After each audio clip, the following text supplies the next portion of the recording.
You might have seen my Edgerunners build guide, which are some of the very best builds in Cyberpunk 2077 and provide just about any type of build to suit your playstyle, but they have nothing on this Cyber Demon build, which is almost game-breaking and easily one of the most powerful builds in Cyberpunk 2077. Starting off with perhaps the most important part of the build, the operating system, and we'll go over a few different systems to acquire as you progress until hitting the legendary and iconic variants. And since a good portion of this build, but not nearly all of it, will focus on net running / hacking, we're going to acquire the Tetratronic Rippler MK4.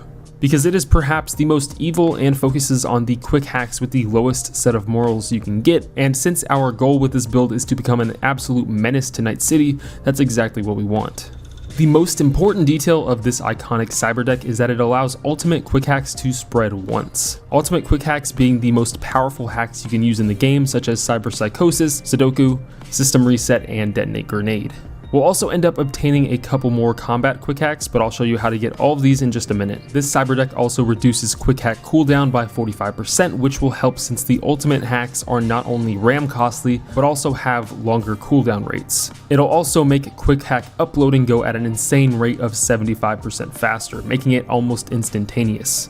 To get this iconic cyberdeck, we want to head over to Nina Kravis, the Ripper Dock over at Charter Hill in Westbrook. You will need 35,000 eddies, along with a street cred of 45, which is why we'll go over some of the other cyberdecks to acquire for lower levels.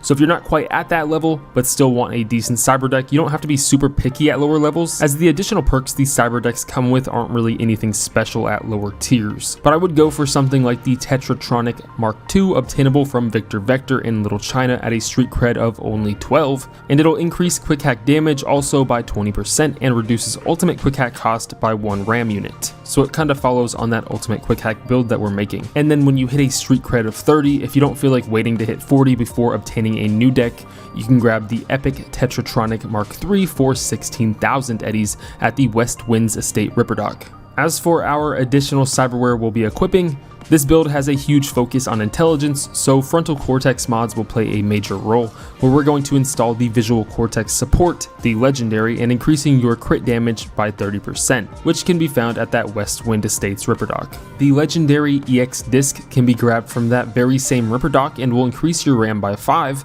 but requires 18 intelligence.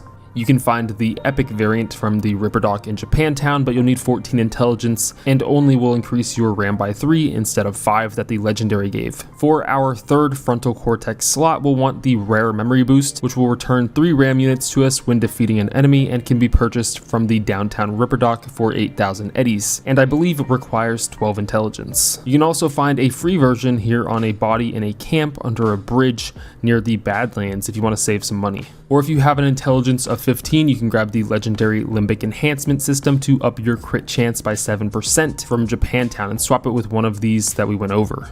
If you're going to swap it with something, I would recommend getting rid of the visual cortex support instead. For our legs, you can go with the Lynx Paws, which is obtainable through the Fingers Ripper Dock in Japantown, assuming you didn't punch him in the story, which will significantly reduce the sound you make while moving, but will cost almost 55,000 eddies. Or you can obtain the epic version of the Fortified Ankles from the very same Ripper Dock, and specifically that epic version because it will allow us to hover, just reinstating how much of an absolute god of a build this is, hovering around, ending entire groups of enemies without a sweat. Our nervous system heavily relies on reflex, but I would grab the Synaptic Accelerator and the Reflex Tuner to slow down time whenever you're seen, as well as when your health drops below 25%.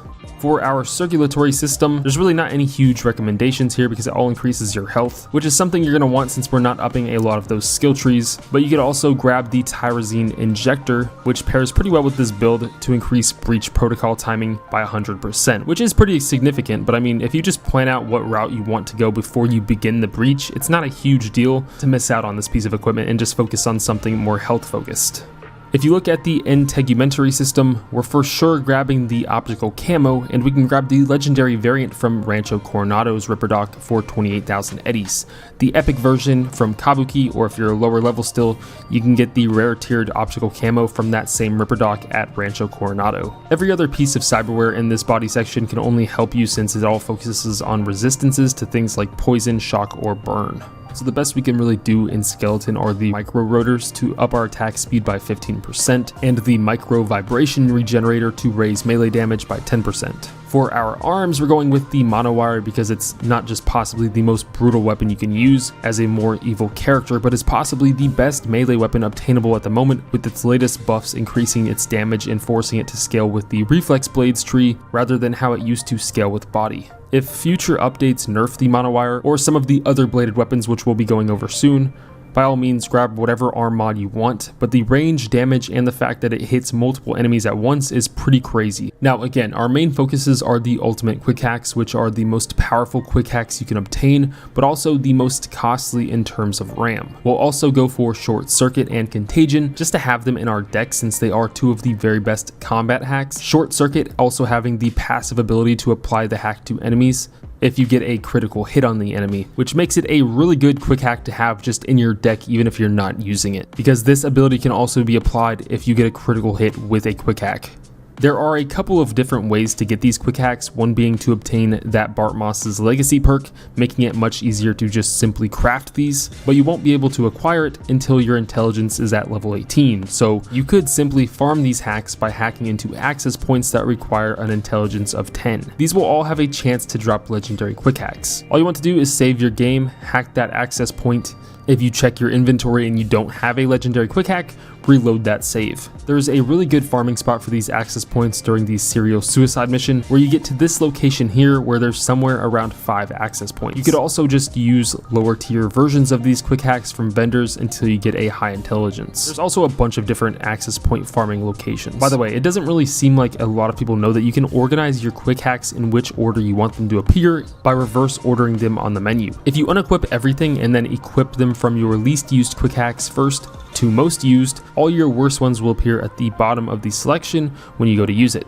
Looking at our attributes and skill tree as a whole, we're heavily investing in intelligence and reflex for bladed weapons, seeing as how both of those trees are some of the strongest for combat in the game, and then cool to keep us from being seen while hacking and increasing damage while in stealth. And then we'll put the rest into technical, because even with only 12 points in technical, you can still become quite the vendor and craft epic gear to sell. If you watched my money making guide, you know that's the best way to get eddies. Obviously, if you don't see yourself crafting much, you could bring these attributes over to something like body. Either way, just make sure you have intelligence and reflexes each at 18 to 20 points to make yourself as strong as possible. I'm not going to go through every single perk point you can spend. I mean, you can copy what I have, but you can obtain even more perks than I have, as I haven't unlocked too many. Only the ones I think that are entirely necessary and you shouldn't miss if you can help it. You can see under reflexes there are a couple of perks I highly recommend to complete this build, such as Judge, Jury, and Executioner, which will increase your damage with blades by 100% against max health enemies, which is literally doubling your damage with the first hit. Roaring Waters makes the charged attacks deal up to 30% more damage, so now if you charge your attack on a max health enemy,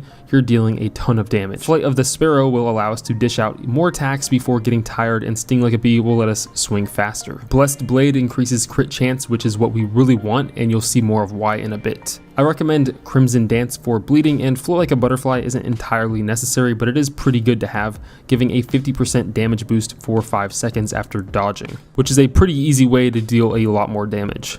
As you can tell, under intelligence, we have quite a bit of hacking to really allow us to never have to worry about RAM or not being able to hack an enemy. Biosynergy allows RAM recovery. Forget Me Not will allow us to recover a RAM unit on each enemy affected by a quick hack, so basically everyone. Subliminal Message is 100% a perk you need to grab, as it basically doubles your damage on all of your quick hacks since you will be unseen most of the time. Plague is usually a really good perk to grab, but it's not going to affect ultimate quick hacks, as it only increases the spread of quick hacks that come with the ability to spread, unlike our ultimates where it's only spreading because of our cyberdeck. However, Short Circuit and Contagion are two very good quick hacks, so if you plan on using those, Plague isn't bad to have. Critical Error allows critical hits with quick hacks, which is what I mentioned earlier. That passive ability of Short Circuit can now stack on top of our other hacks, which is why Short Circuit is such a good quick hack to have. Bloodware is an obvious, easy perk to unlock for its damage boost. Optimization reduces RAM cost of hacks, making it another obvious choice. This one is another RAM helper, and then Bartmoss's Legacy if you want to craft your hacks. We went over a farming method already, but Bartmoss's Legacy will make it very easy to craft these. Under cool, I never put much into ninjutsu, but Crouching Tiger will give us more crouch speed, Strike from the Shadows will increase our crit chance even more, which is highly necessary, assassin because of most of the enemies we face are human, so you get a 15% damage boost, and ghost to make it harder to be seen.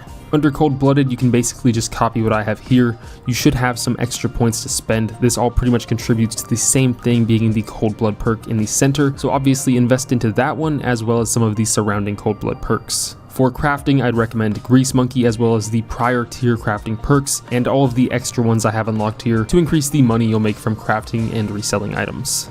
Now, we obviously focused a lot on melee weapons, specifically blades, and that's because as of 1.6, these are really the strongest weapons you can obtain. We went over the Monowire, which was our main focus, but I would also grab the Satori Katana because it is by far the highest damage weapon, granting a 500 to 600% addition to crit damage. And since we put quite a bit into the cool tree, as well as the other crit chance add-ons that we've obtained, this katana is just absurd. The extremely annoying part about this katana, however, is that you need to obtain it during the very early heist mission in Konpeki Plaza, and it is entirely missable. However, if you did miss it, we can exploit our way back up and grab it.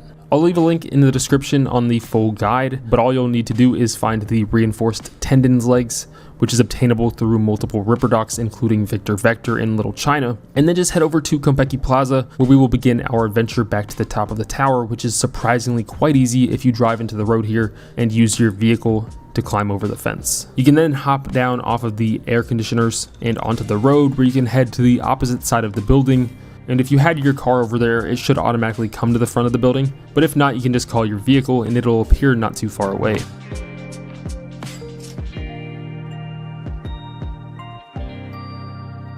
Grab it and then park in front of the front doors, and then once you get out of your car, you can crouch down and squeeze in between your vehicle and the front doors to the tower. This can be a little tricky to do. It's easier with some vehicles that have a little divot in the middle of the car, so a lot of the wider bodied vehicles can do it much easier, but if you just squeeze between your car and the door, it should eventually let you in. This is all after update 1.6, by the way, and this exploit has been here I think since the beginning of the game's release. From there, you are pretty much just reverse following your footsteps back up to the top of the tower, where you and Jackie exited in that original heist main mission. Like I said, I'm going quickly here, but if it's difficult to follow, just slow down the video or I'll leave a link to another guide, but the path up top is pretty linear.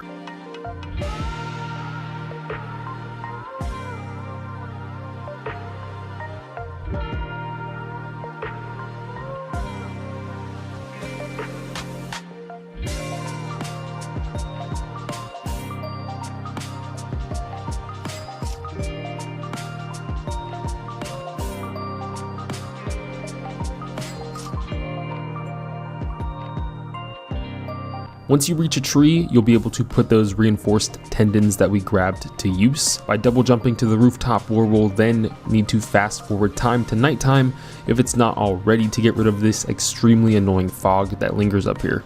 After heading up the slanted rooftop that you had originally slid down during your mission and into the open glass panel, you'll be back in this familiar penthouse where the perfect pet's egg for this build also lies up here behind a bush. And after picking it up, you can head upstairs towards the helipad in order to grab the Satori Katana, which will luckily just be floating right in front of your eyes in the center. If you're grabbing this during the actual mission, there will be some enemies with a helicopter up here instead. You should now have the Satori Katana, but getting off of the tower and back into the real world can seem a little daunting at first. We're just going to head in the same direction we went in the actual mission when we were escaping, sliding down the rooftop and into the broken glass hole we created while we were falling back towards that tree. You can then follow the exact same path you took last time to the elevator. There are 2 elevators in here, by the way, so if one's not opening, you're at the wrong one. You just got to continue on into the second elevator. I got this route back out of the tower from a YouTuber named Crane Games, by the way. My brain is much too smooth to test this by myself.